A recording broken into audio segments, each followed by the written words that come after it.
2017 regular council meeting. Please turn off or silent your cell phones. Flag salute. Councilor May. Pledge allegiance to the flag of the United States of America and to the republic for which it stands, one nation, under God, indivisible, with liberty and justice for all.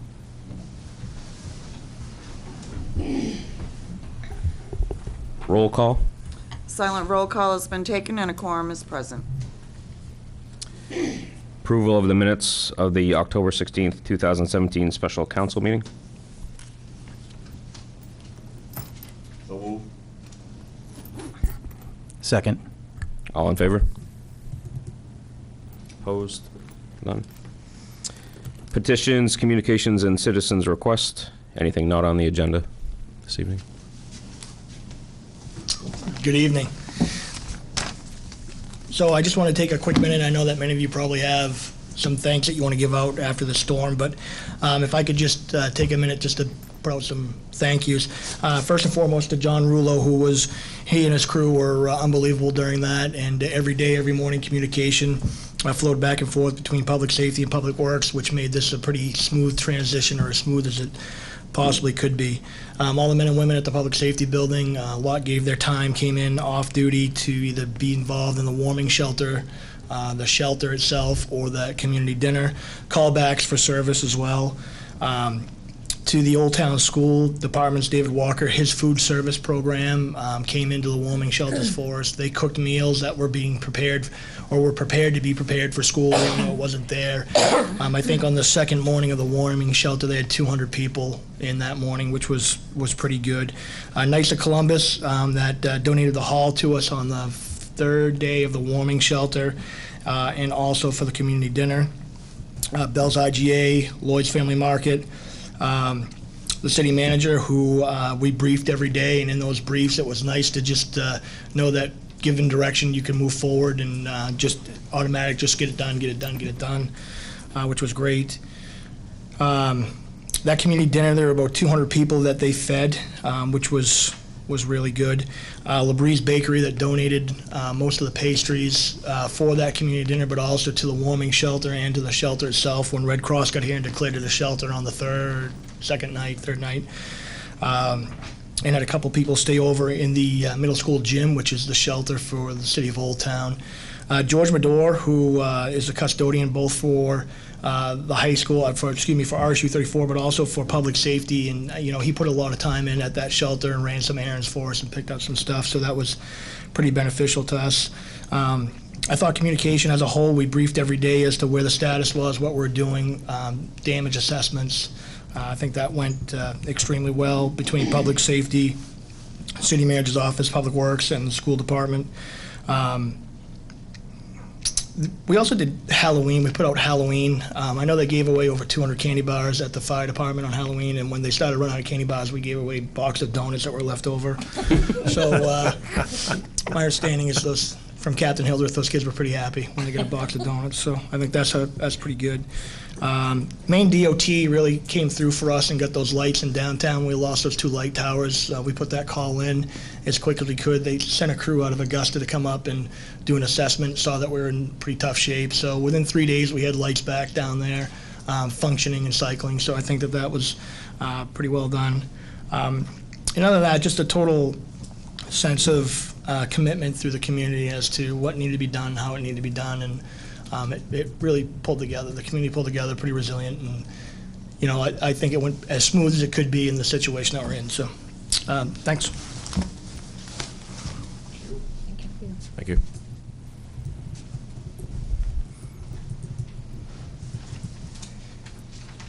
Moving on to reports. Council President Mahan can't be here this evening, but he asked me to read a letter that he's putting in the Times this week. He wanted me to read it this evening, along the same sentiments of Chief Wilcox. I am in hopes that when all of you read this, everyone has their power restored and your lives are somewhat back to normal. Every now and then we are dealt an unfavorable hand. But as always, we as a city rise above it, and in the end, we are a stronger community.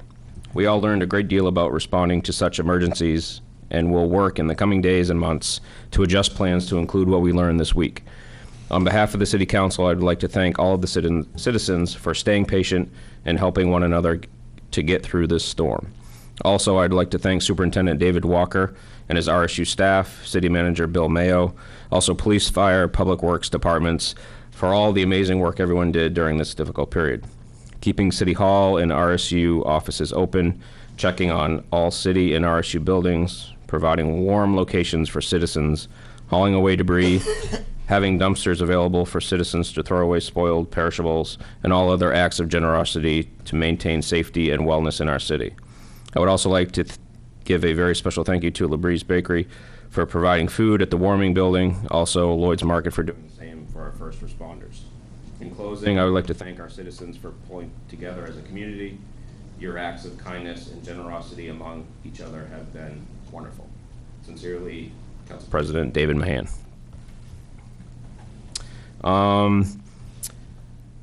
Also, I guess part of my update, or one of the things to mention, kind of didn't slip through the cracks, but I wanted to thank Travis Roy again for his work with the food drive.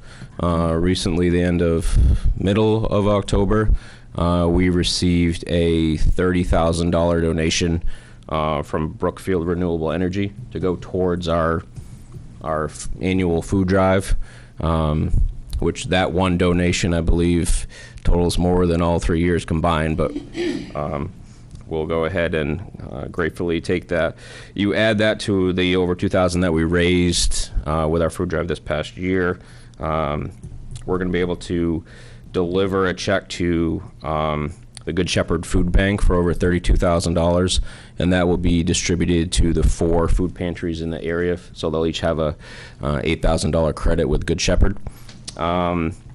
Those 4: Crossroads Ministries, Penobscot Nation Food Pantry, Holy Family Parish, and the RSU 34 and United Methodist Church partnership. So that donation will go a long way in the city. Standing committees? Any standing committees? City councilors?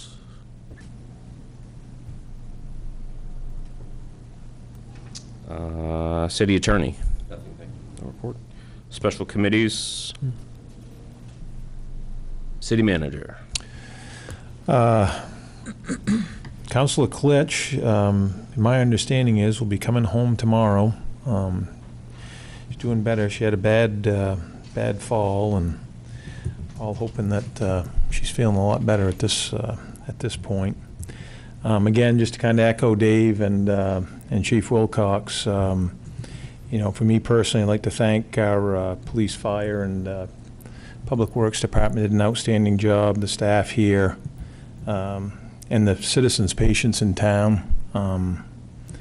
It was a long time to be without power, and people were very patient here and understanding in realizing what a mess we had to try to clean up. So I think we're a long ways to doing that. We've had some local contractors who've really stepped up and helped us out a lot here too. Thornton's and Streets have really helped us tremendously during this time here. We're just getting estimates together on what the cost could possibly be, and we'll forward those on to our insurance carriers, and hopefully get this all cleaned up and back to normal here soon.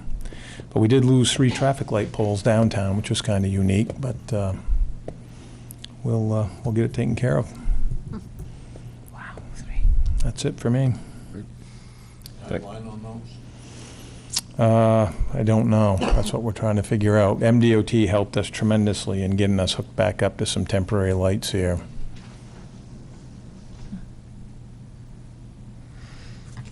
Thanks, Bill. Yep. Moving on to the consent agenda, new business items 1, 2, 3, and 4. Councilor McLeod. Excuse me.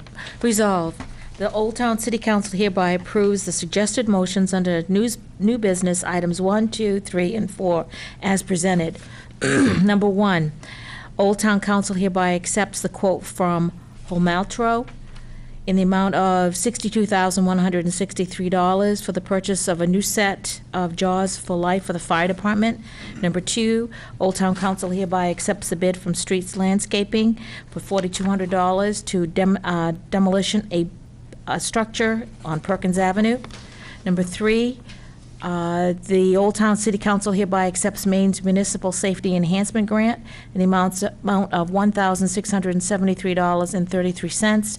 Number 4, Old Town City Council hereby renews an application for malt and vinous liquor license for Randall Wadley. Any discussion? I'll second. Motion's been seconded. All in favor? Opposed?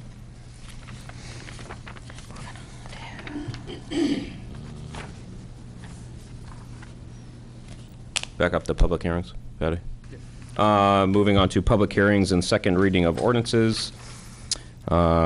City Council will conduct a second reading on a proposal to amend Chapter 21 titled Welfare, Appendices A, B, C, and D, Food, Housing, Heat, and Personal Care Assistance Limits of the General Assistance Maximum Amounts for the period October 1st, 2017 through September 30th, 2018.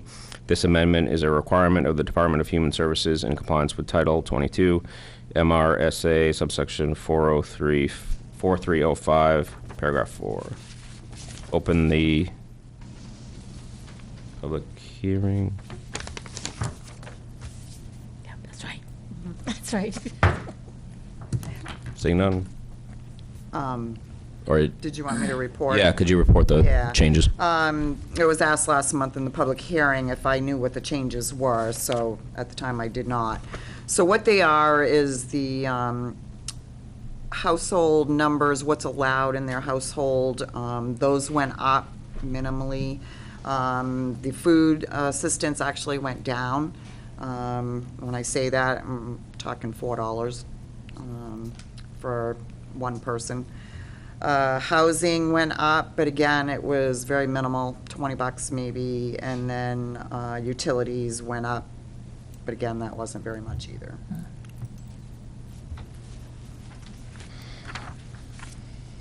Any questions? For discussion, close public hearing.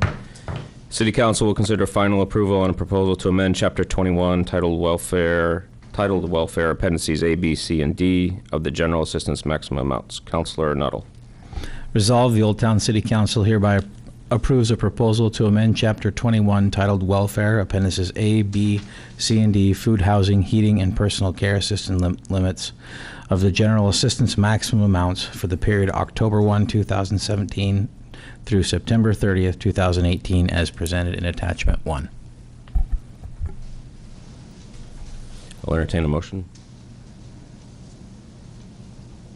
I'll second. Second, yeah. Thank you. This is a roll call vote. Counselor Klitsch is absent. Counselor May? Yes. Counselor McLeod? Yes. Counselor Nuttall? Yes. Counselor Peterson? Yes. Counselor Roach? Yes. Motion approved. Moving on, new business, item number 5.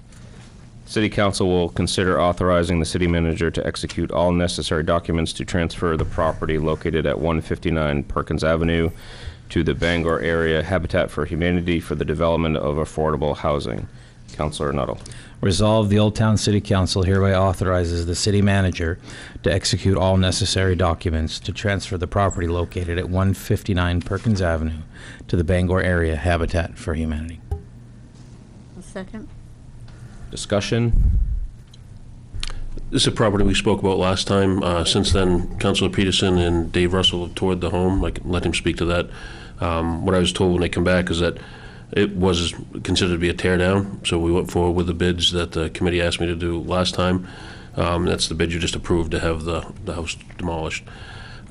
This one, I'll just point out the difference in this one and any other ones we've considered is that this is one that Wells Fargo gave us, and they also gave us, gave the city, and they gave the city $10,000 at the same time. So with that $10,000, we'll be able to cover this demo of this property, and you also voted a few months back to cover the demo of the church at 811 Main Street and the survey work that needed to be done on that property. So all that'll be done, and it won't quite spend the 10,000. So that's, you get great impact there for money that Wells Fargo gave you. The other thing is when they closed, they paid all back costs, all taxes, sewer, everything. So there's nothing to write off. Whatever you decide to do with this, there's nothing to write off.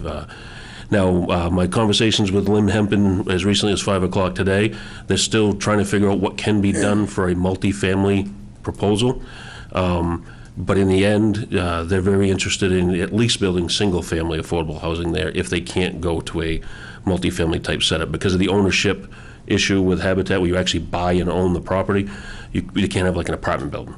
But her and I are talking, could they do some kind of a condo thing, type of arrangement, and have a multiple family there? Dave Russell has looked at the lot, and we could put multiple properties, multiple homes there in a condo type arrangement. So they're looking to try to do something innovative to get the most impact for the city, for the community, and affordable housing. She doesn't know what that might look like yet, but she did end the conversation with they are very interested in building another property in Old Town, whether it be single family or multifamily. They're real happy with how things are going with these two properties now, and they look forward to trying to do more in the community if that's the council's wish moving forward. Any other questions, discussion? So we talked about putting that property out for bid, didn't we? And see what is an in-town lot valued at? I'm just curious. I could go pull that one up. Different neighborhoods are a little different. That's probably about 20,000, 18 to 20,000, that one there. You've certainly discussed many options, whether you want to put it out to bid, whether you want to donate it to Habitat to further that direction of that project. It's the council owns it, so we'll certainly take the direction that you want. We're suggesting this only because it is unique in that there's no write-off with it. There's no taxes that you would have to forgive, things like that. So, and the other thing is, like everything in real estate, it's location. The Habitat would like to build stuff close to schools for young families, and it's a good location for that. Not arguing that it's not a good location to sell as well, Yeah. but that's why we recommended that approach. But again, it's your decision. So. I think sorry. I think it depends on how that's advertised too, on what the value is. Yeah. Whether or not that house is standing on it, because then someone else, if they come in to buy it, they're gonna bid a lot lower value on it, because they're gonna have to tear it down, versus if we clean it up. But we decided we're gonna tear it down anyway, right? We're destroying it, so. However, we can. I mean, whatever options you guys wanna put on it. Own more houses in Old Town I and get agree rid with of some of them. I was thinking that same thing. But if the house is gone, which we have a bid for do that, then, I don't know, just that, house lots in Old Town are so hard to come by. That is kind of an attractive lot, but that's just my opinion. The lot itself, it will support two, or a condo type thing. It's big enough for that in town? Yeah, Dave Russell looked at the square footage of the lot and told me that we could do, if they did a condo type arrangement, I think separate buildings would be different, of course, because it's one lot. It'd have to be one building, like a condo type arrangement. Yeah, with it And down the middle. He believes we could do up to 5, so, with common wall type setup. But obviously, that's something, until they show him exactly what they want to do, how they want it to look, he can't give that final answer, but it is capable of multiple units. So that brings up the question, though, if we sold it, is it more valuable because that could happen? They could do that? Somebody could buy it and actually put condos on it like that?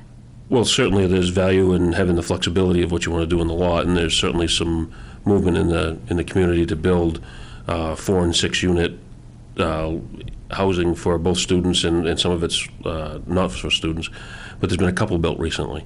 So I guess if I may, it kind of lends to what direction do you want to go into? I mean, do you want to have more affordable family housing, or do you want apartment buildings? Or because I think it probably could sell for, to be put an apartment building on it or a single family home on it. Either one of them is feasible. Again, I'm not trying to push in any one direction, but I mean, that's kind of why we thought about the success with Habitat, the success the council's had with taking down some dilapidated buildings, clearing some properties from that list, the motion seems to be moving in that direction, and, but we'll look to you for how you want to go on this one. I had some discussions with Habitat about this, and they're really not prepared to make a decision. So maybe my recommendation tonight would be to table this, let Habitat for Humanity come for the first meeting in December and say, this is what we can do to the lot. And if it's a question in our mind at that point in time, we could always go out to bid to see what we could get on the lot. If we couldn't get enough money to make us happy, we could always turn it over to Habitat for Humanity after that. That's a good point. Or we could say, this is a beautiful plan you got, we should turn it over to them then. I think the relationship we've built with Habitat, I think, leads us down the road of giving it to them regardless of their plan. Their plan is to redevelop that lot, whether it's a single family or multiple. I think, kind of to echo what Travis said, it gets people that opportunity to own a home in a community that's close to schools. And I think the good, PR surrounding those projects is good for the community, good for Old Town, good for obviously Habitat and the family involved, but it's good for the University of Maine and their students who are involved in building it, UTC in Bangor, EMCC. It provides a great opportunity for those students to learn how to go into a field that I think is growing. So I think it's a win-win for the city. And I'm not saying that. I think that, I agree. The more PR we have, the better it is. But I'm also thinking that this is a much bigger lot than some of the ones that we've had to dismantle the buildings, and when you give a single lot for someone to build a home on for affordable housing or whatever, it's a lot different than this type of lot. That's the only reason why I'd like to agree with Stan. Let's see what happens. Let's see what they can do, and then we can talk more about that. I won't be on the council when you guys make the decision, but I might be out there in the audience to say my 2 cents. But I think sometimes when we're looking at our tax base and when we're looking at what we need to do in the city, it's nice to have people who live in our town and have all the experience of having school, paying taxes, all of those things. But it's also nice to have something a little bit, little more extravagant to get more tax money out of it. That's the only thing I'm thinking of. And $20,000 in our fund balance these days, not a bad idea. I think we also need to consider, the folks who actually end up living in the Habitat for Humanity houses, they're not the ones that were dealing with some of these rundown issues and party houses and those types of things. So so we know what we're getting up front. I think the tricky part is you put it out to bid, anyone will tell you, oh yeah, here's what I'm going to do with it. And the second they sell it, they do what they want. Girl. I agree with Stan, and the 2 units that you're talking about that were recently built seem to have rented pretty fast, so I think there's a need for that too. So whether it's Habitat that does it or what, but I think that, I agree that we should look and see what they can do. I'd like to table it and see what they can do. Yeah, I agree. And by the time you have that conversation, you'll also have a double lot on Front Street that we're working on there with the properties that are being demoed in the coming weeks. Yeah. So there's going to be another site there that potentially could be a sale site as well. Yeah. So that might help So we can have a decide which way you want to go with one or the other. But So can I make a motion that we table it until next month? And I'll second that. All in, First meeting, I have a motion to amend to table. Motion to table. All in favor? Opposed? Motion tabled. Moving on to number 6.